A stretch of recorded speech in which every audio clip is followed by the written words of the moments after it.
तो महत्वपूर्ण जिम्मेदारी आपको भाजपा ने दी है।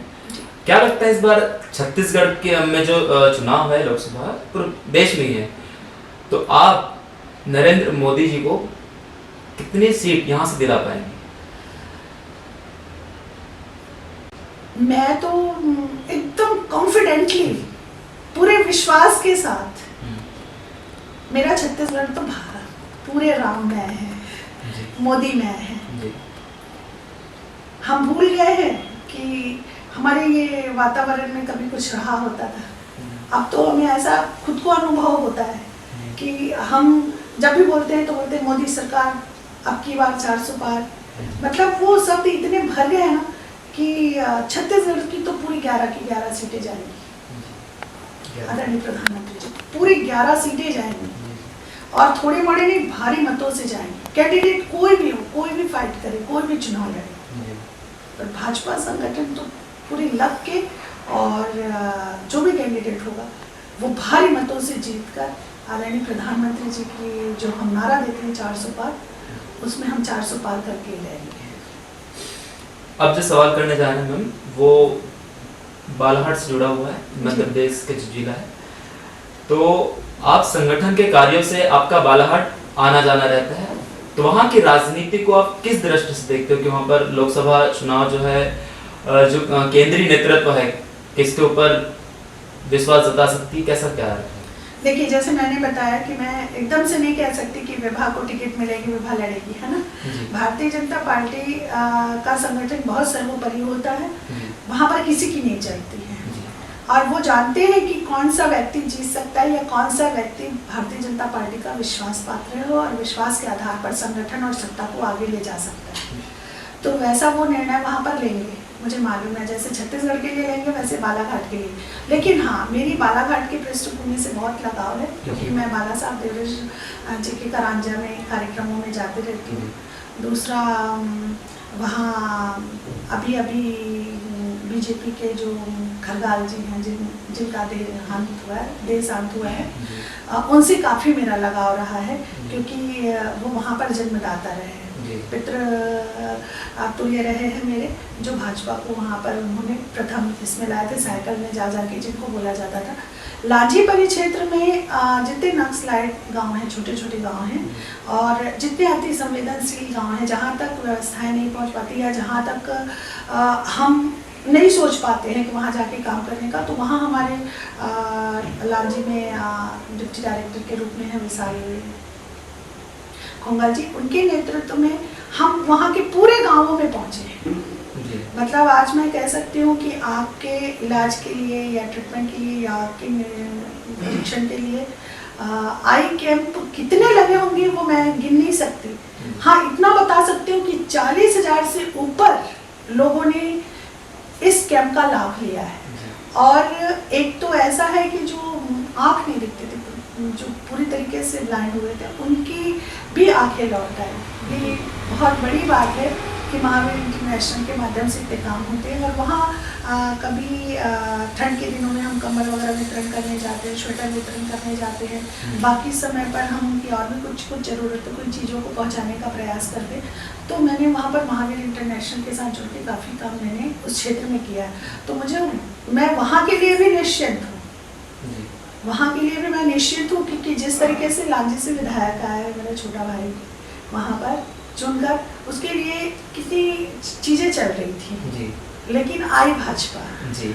तो इस बार भी मैं निश्चित होकर कह सकती हूँ कि सांसद भी हमारे भाजपा ही रहेंगे। अगला जो सवाल है, छत्तीसगढ़ में नक्सलवाद जो है एक बहुत बड़ी समस्या है। आए दिन हमको मुठभेड़ देखने को मिलता रहता है। बीते दिन भी हुए, कुछ जवान शहीद भी हो गए हैं।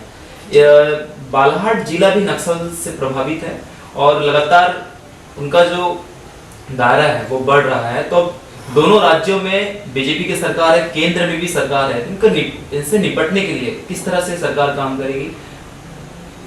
देखिए, अभी बीच में अमित शाह जी इसी विषय को लेकर बैठक रखे थे, एक बड़ी बैठक जैसे सरकार आई उसमें जगदलपुर में। और सबसे बड़ी बात है छत्तीसगढ़ में 5 साल कांग्रेस की सरकार रही। उससे पहले आप देखिए इससे निपटने के लिए काफ़ी सारे रास्ते बनाए गए थे हमारे केंद्र सरकार से लेकर और हमारे राज्य सरकार के द्वारा। उस समय गतिविधियां एकदम न्यूट्रल हो गई थी। उसके बाद अभी फिर से जब शुरू हुई ये सरकार आई, कांग्रेस सरकार आई उस समय, तो आप अगर वहाँ की पृष्ठभूमि में निकाल के देखेंगे तो नक्सल प्रभावित या नक्सलाइट घटनाएं नहीं बोल सकती मैं, क्योंकि हमारे जवानों को मारा जा रहा है ये भी सही बात है। उसके साथ साथ भारतीय जनता पार्टी के कर्मठ कार्यकर्ताओं को भी मारा गया। 6 लोगों की अभी मृत्यु हत्या हुई है, आपने सुना होगा बस्तर परिक्षेत्र में 6 लोगों को मारा गया। कोई मंडल अध्यक्ष रहा है तो कोई मंडल महामंत्री रहा है। एक हमारा दूसरा हमारे जो बच्चे एक मतलब बहुत छोटी आयु जिसको बोला जाता है, हम तो 25 के बाद को बड़ी आयु मानते हैं हमारे यहाँ संस्कारों में। एक छोटी आयु के बच्चे 22 साल 24 साल के बच्चे सैनिक में आते हैं, बन के आते हैं, आर्मी में आते हैं, और उन बच्चों को कितने अभी एक घटना घटी जिसमें क्या बोलते हैं 3-4 बच्चे शहीद हो गए। ये बहुत पीड़ादायक है। इसके लिए निश्चित ही हमारी सरकार जो है कुछ ना कुछ बड़ा करने वाली है, और अभी भी इसको इस पे ब्रेक लगे या ये कम हो इसके लिए उन्होंने काफ़ी प्रयास किया है। और अभी हमारी जो राज्य सरकार में विष्णुदेव साय जी आए हैं मुख्यमंत्री के रूप में, उनका वो तो उसी क्षेत्र से है ना, वो बहुत उस दर्द को उस पीड़ा को बहुत गंभीरता से समझ सकते हैं और हृदय से समझ सकते हैं। मैं कहना चाहूँगी तो, और मैं भी उसी क्षेत्र में रहती हूँ, मैं भी आँख से देखी हूँ कई घटनाएं कि किस तरीके से ये किया जाता है।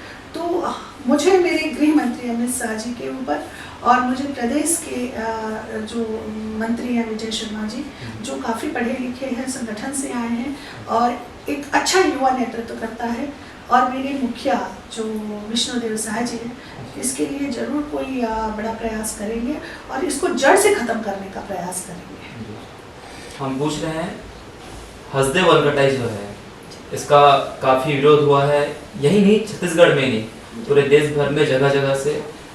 तो यहाँ पर तो राज्य में भाजपा की सरकार है, तो किस तरह से आपका इस पर कैसा क्या विचार है? देखिए हसदेव विषय अभी 5 साल में काफ़ी आप लोगों ने मीडिया में लाया और बहुत अच्छी बात है, क्योंकि मीडिया हसदेव विषय पर हसदेव की तरफ थी। हसदेव की तरफ थी मतलब उस जंगल को बचाने के दृष्टिकोण में मीडिया भी जुड़ी थी, आम जनता भी जुड़ा था, भाजपा का भी सपोर्ट था। और जो पूर्व के सरकार थे उनको तो त्वरित निर्णय ले लेना था, क्योंकि उनके हाथ में था। उनको निर्णय लेने में या उनको उस हसदेव के विषय पर सोचने में, कानून बनाने में, काम करने में इतना समय लगा कि उनकी सरकार भी चली गई। हमारे मुख्यमंत्री जी निश्चित ही हसदेव के लिए पॉजिटिव विषय रखेंगे, हसदेव के पक्ष में रखेंगे, और मुझे लगता है कि हसदेव को बचाया जाएगा। इन तमाम विषयों पर जो चर्चा आपने की उसके लिए आपका बहुत बहुत धन्यवाद। सभी सवालों का आपने एकदम सरलता से जवाब दिया। तो आप सुन रहे थे कि हम चर्चा कर रहे थे महिला भाजपा मोर्चा की प्रदेश महामंत्री, इनको सुन रहे थे हम। एक छत्तीसगढ़ की जो राजनीति है इस पर चर्चा कर रहे थे, उनकी राजनीति में एंट्री कैसे हुई, इसके अलावा भी माननीय प्रधानमंत्री जी के बारे में वो क्या सोचते हैं, इसके अलावा महासमुंद से वो दावेदारी भी कर रही है। तो क्या दावेदारी कर रही तो सांसद बनने के बाद में महासमुंद के लिए वो क्या विकास कार्य करना चाहेगी, किस तरह से उन्होंने योजना बना कर रखे हैं, इन विषयों पर हमारे साथ उन्होंने चर्चा की। फिलहाल हमारे माननीयों के बोल कार्यक्रम में इसी तरह हमारे साथ जुड़े रहिए और देखते रहिए हमारा कार्यक्रम। धन्यवाद।